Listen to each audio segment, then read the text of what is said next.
Hey, welcome back. Um, yeah, it was interesting. I really. I stopped shooting me. Wait, what? Is he shooting me?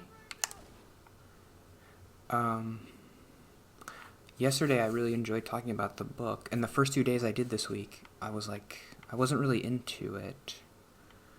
I felt bad because, like, those were two really big things that happened to me, and I wasn't really giving them the weight they deserved, like the podcast and the improv. And I was like, I wasn't really talking about him that much. Like, I should be more excited that, like, hey, you're fixed now. Um, but I don't like being like that, I guess. I don't like talking about, like, oh, I'm so cool and I did an improv thing. And I didn't really have anything else to say about it, other than just, like, yeah, it was cool. I like that I did it. But I like this book. So here's the book again. We're going to talk more about it. So yesterday, I left on a cliffhanger. We were talking about amygdala-based anxiety. Okay, so here's the big thing.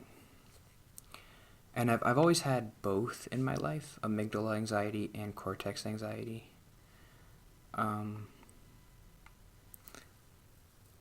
And it's helpful to know that they're different things, and it makes total sense to me. I mean, maybe it's not true, but whatever. Who cares? It makes sense, and I'm going with it. The book throws enough, like, a techno babble at you, science babble, where it's like, okay, I believe that you're smart and you know what you're talking about, so I believe you. So, who cares about this cutscene? I don't.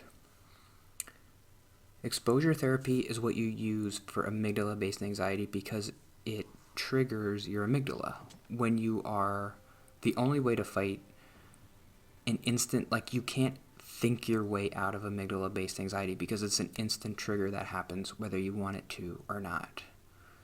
You see a snake, you get scared. You can't tell yourself, oh, it's just a snake, who cares? That's not how it works. You're just always going to be scared. If you're scared of snakes. So the only way to rewire your brain is to put yourself in a situation that triggers your amygdala and then have it be a positive experience. So go out on a date with a snake. No, okay.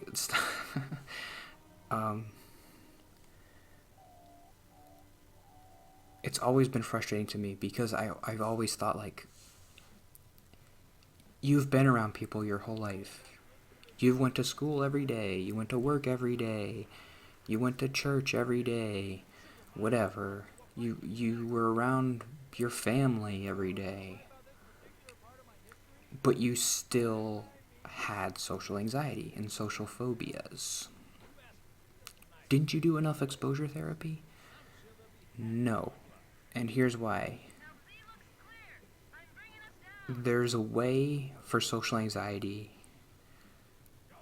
if you have it, for you to avoid social interactions even while you're in them. And that's what I would do. I think the biggest component of that is, like, talking. I'm afraid of talking. I'm not exactly afraid of being in a social situation because I have been in them my entire life. I'm afraid of talking in a social situation. Whenever I talk, it's bad. I never have positive experiences with talking, and that's why I'm afraid of it. So, enter improv. Improv forces you to talk. And it's all about celebrating failure and blurting whatever you're thinking, and nobody says anything wrong. So that's why it so quickly fixed my amygdala-based social anxiety. I'm not totally cured. I mostly am only comfortable in improv and not super comfortable outside of it. but that's getting there. um, my real fear is talking and interacting. It's not just being there. So I need to expose myself to talking, and I need it to be positive. So my amygdala doesn't keep associating interacting with failure. It's possible to avoid or retreat into yourself even when you're talking to someone or in any social interaction. That's what I did. So, like, I mean, I did have conversations with people before. I guess what I was saying is, like, it's always been negative interactions. Oh, is this when the flood come? This is fun. I've always liked this because it's like, oh, you're fighting the Covenant, and then, like, they just throw this flood thing, and you're like, wait a minute. What a minute. And then the flood are, like, attacking the Covenant, and you're just, like, there. I thought that's the coolest part of this game, I think. Corporal. Captain, they're everywhere. Oh.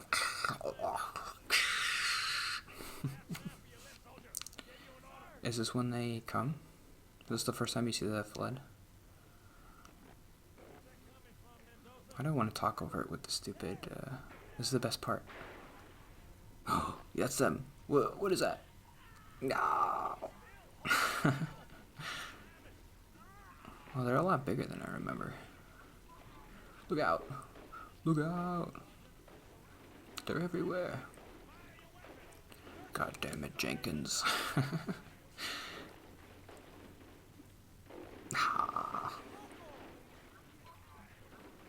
Game over, man. Oh.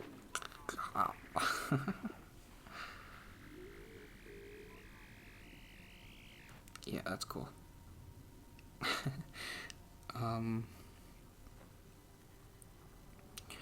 So that's an aspect that I think I kind of understood before, but it makes total sense now that, like, even when you're in a social interaction, you can retreat, you can avoid, you can not do the exposure therapy of talking by, like, just talking like, oh, I'm just gonna talk about the weather, and oh, I don't know. Oh, here they come.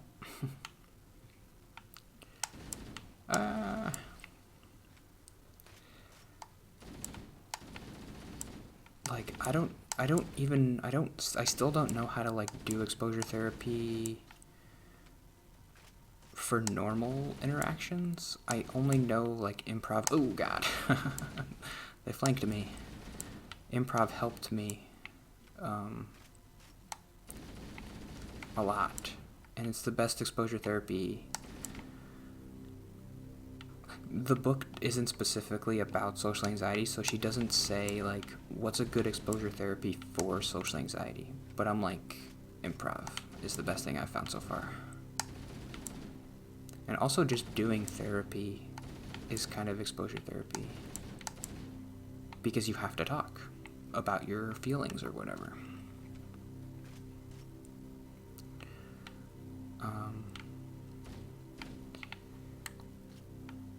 And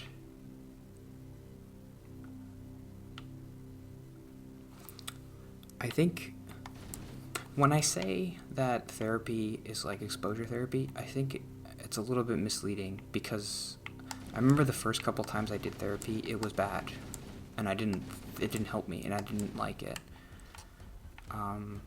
Because when you do exposure therapy, there's a very important aspect of it that the person in the book brings up, that you have to stay in the therapy. What is that? I don't remember those guys. Oh my god. Are those like Covenant with flood in them? Ew. You have to stay in the therapy until you have a positive experience. Like, even if it takes 10 hours, you can't leave. Because if you leave while it's still negative, you're going to reinforce the negative amygdala response. And it's just going to be even worse next time. So the first couple times I did therapy, if I knew that that's what I was doing, if I knew that I was doing talking exposure therapy, I would have kept talking until I felt better. But I didn't know that that's what I was doing. And it does just kind of happen on its own, but also if you don't do it right, it could backfire and be even worse. So you have to be aware of that. Like the first time you go into therapy, I don't know, it's hard. The way the book described it is like, if your anxiety is at 100, wait until it gets to at least 50 before you leave. Like, it doesn't have to totally go away, but it has to decrease significantly. Otherwise, if you leave when it's only at like 80 or 90, you're going to associate that thing still in your amygdala with a negative response, and you have to wait until it's more positive. And then eventually, next time it'll be like 90 instead of 100, and then you go down to 45. And then I mean, it's never that simple, but kind of is. I don't know. It kind of does work like that.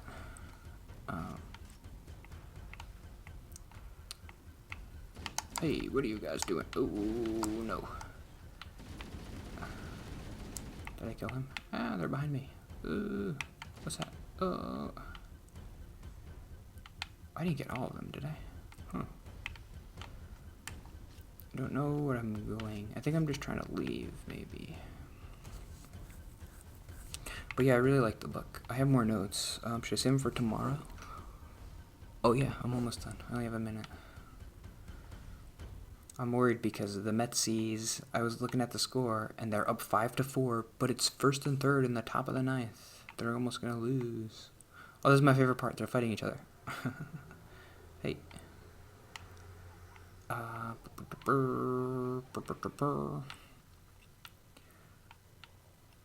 flood.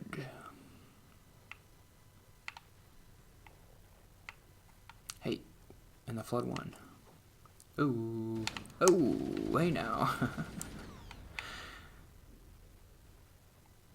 Speaking of hey now, did you hear that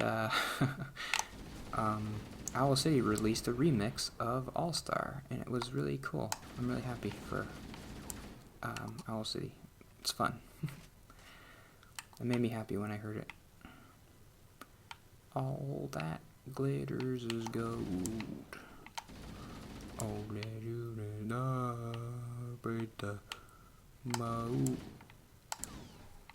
I think that's the idea. Like the Covenant got, they're like zombies, and they can jump really high.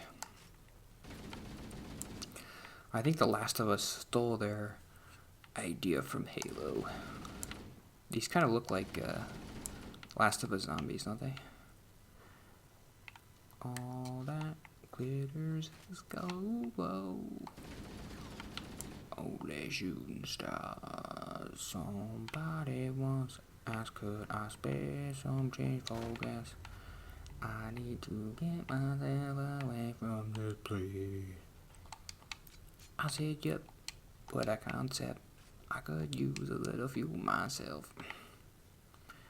And we could all use a little change. I think I'm just trying to leave, so I'm just going to leave. And I'll see you tomorrow. And let's see if the Mets won.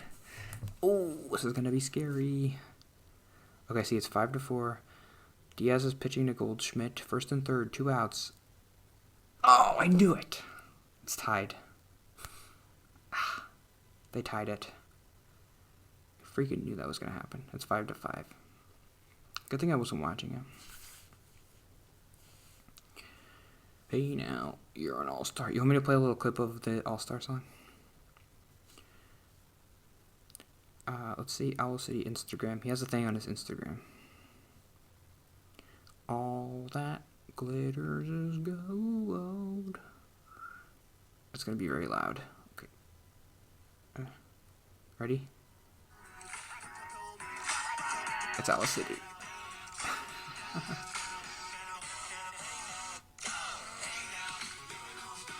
That's fun. He hasn't released a new song in like 5 years, and then the first song he releases is like an all-star remix. Kind of funny. I'll see you tomorrow.